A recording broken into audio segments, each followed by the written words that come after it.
Segundo o Steam Database, até o momento que eu escrevi esse roteiro, foram lançados mais de 15 mil jogos só esse ano, o que dá uma média de quase 70 jogos por dia. Tendo isso em mente, imagine quantos jogos são anunciados diariamente.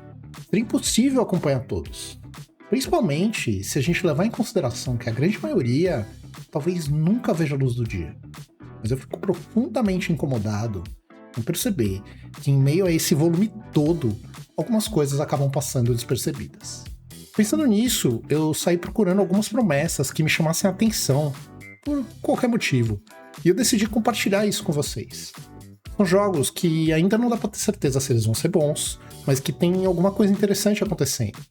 Um estúdio promissor, gente talentosa envolvida, uma ideia diferente, ou simplesmente o DNA de um estúdio lendário que faz valer a pena prestar atenção. A proposta aqui não é vender hype, é olhar para alguns jogos e fazer a pergunta: será que isso pode dar bom? E nesse primeiro episódio, eu separei justamente alguns projetos que carregam o DNA de estúdios que ajudaram a definir gêneros inteiros, mas que infelizmente não estão mais entre nós, pelo menos não da forma que a gente conhecia.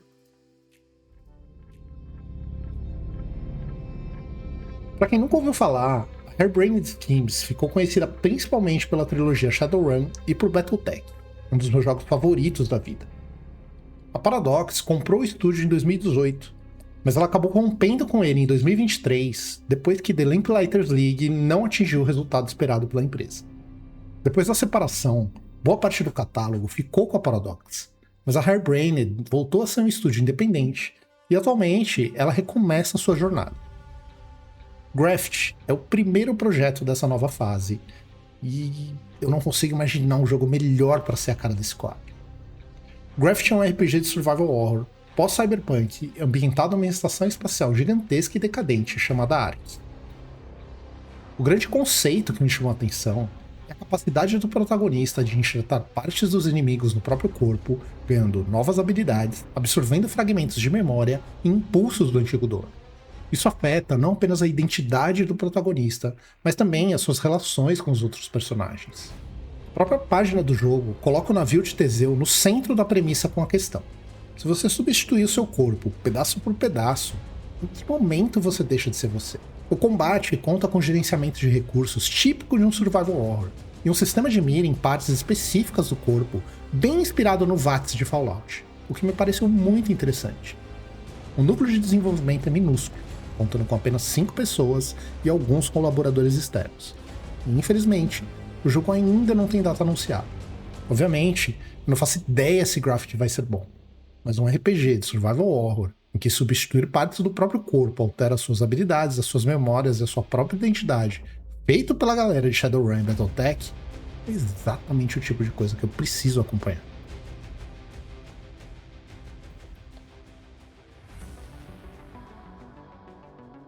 Saindo de um projeto mais intimista para algo mais ambicioso, a gente tem a Archetype Entertainment, fundada em 2019 por veteranos da BioWare.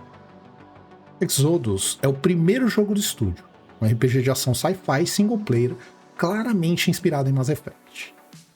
A história se passa dezenas de milhares de anos no futuro, depois que a humanidade abandonou a Terra e se espalhou pelo aglomerado de Centauri, onde parte dela acabou evoluindo para civilizações extremamente avançadas chamadas Celestiais. O protagonista é Jun Aslan, um Traveler que busca a tecnologia celestial para ajudar a sua civilização a sobreviver. Mas o que realmente colocou Exodus nessa lista foi uma ideia: dilatação temporal. Os Travelers são viajantes interestelares que navegam pelo universo próximos à velocidade da luz. Ou seja, enquanto para eles uma viagem pode durar dias ou semanas, anos ou até décadas passam para quem ficou para trás. E a grande promessa é que isso não fique só na lore. As decisões tomadas durante uma missão, elas podem ter consequência em um mundo que continuou existindo e envelhecendo enquanto você estava fora. O jogo já mostrou combate, companheiros e exploração, e parece abraçar bastante daquele DNA de RPG da BioWare, com relacionamentos, escolhas e consequências. A janela anunciada atualmente é o início de 2027. E enquanto o Graft mexe com identidade, Exodus mexe com tempo, com consequência. Os dois podem parecer familiares à primeira vista, Eles têm uma ideia central que pode fazer deles algo bem mais interessante do que simplesmente o novo jogo da galera que fazia aquele jogo famoso. E mudando de tema, mas ainda falando de BioWare, alguns veteranos formaram o Estúdio Reset, o estúdio canadense, com gente que trabalhou em Mass Effect e Dragon Age. The Eventide é o primeiro jogo do estúdio e ainda está em desenvolvimento inicial. A proposta é um mistério sobrenatural neo-noir com um forte clima de Arquivo X, em que o jogador coordena uma agência que investiga ocorrências paranormais em uma cidade canadense. O grande diferencial fica por conta de um sistema chamado Parallax Deduction. A cada dia, você escolhe um caso e envia 2 agentes para investigar. E quem você escolhe muda tudo. Quais as pistas são percebidas, como elas são interpretadas e até como o relatório final é construído. Cada investigador possui experiências, crenças e conhecimentos próprios. Então um ex-detetive pode enxergar um caso de uma maneira e uma criptozoóloga de outra. O interessante é que isso faz com que o mistério não tenha uma verdade mecânica única, esperando o jogador encontrar. O que você descobre depende de quem você mandou procurar. De alguma forma, me parece um pouco como se Anna Valde e The Case of the Golden Idol tivessem tido um filho. Só que com um tempero diferente, já que o jogo mistura exploração 3D com câmera fixa e uma investigação conduzida pelos agentes através de um sistema de dedução baseado em palavras. Os próprios desenvolvedores dizem que esse é justamente o tipo de projeto que dificilmente seria aprovado dentro de uma estrutura AAA. Apesar das dificuldades de ser independente, não ter que responder a uma estrutura gigantesca permite ao estúdio correr riscos criativos que talvez não fossem possíveis antes. Tá, eu sei. Talvez eu esteja sendo muito otimista aqui, mas esse próximo talvez seja o jogo que mais me anima nessa lista, sem nem ter mesmo um nome ainda. Mesmo com a Arkane seguindo viva, apesar da gente não poder garantir por quanto tempo, a filosofia de design do estúdio é algo que merecia ser estudado por qualquer um que pense em entrar na indústria.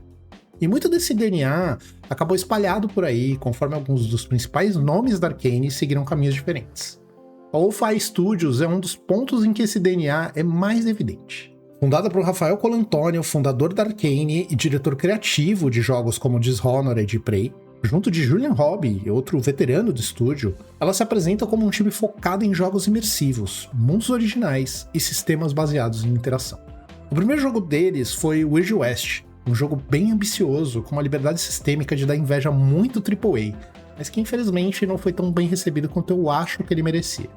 Já o projeto atual é bem mais próximo da linhagem clássica de Colantonio, action RPG em primeira pessoa com estética retro sci-fi. Segundo o próprio Colantonio, a gente pode esperar algo que vai fazer os fãs de Prey e Dishonored se sentirem em casa, já que a proposta do estúdio é justamente misturar RPG, ação e simulação, com bastante ênfase em sistemas que interagem entre si, seguindo uma filosofia que eu considero central nos Immersive Sims.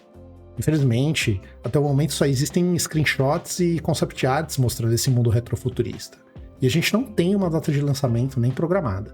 Mas eu senti que fazia sentido encaixar esse jogo aqui.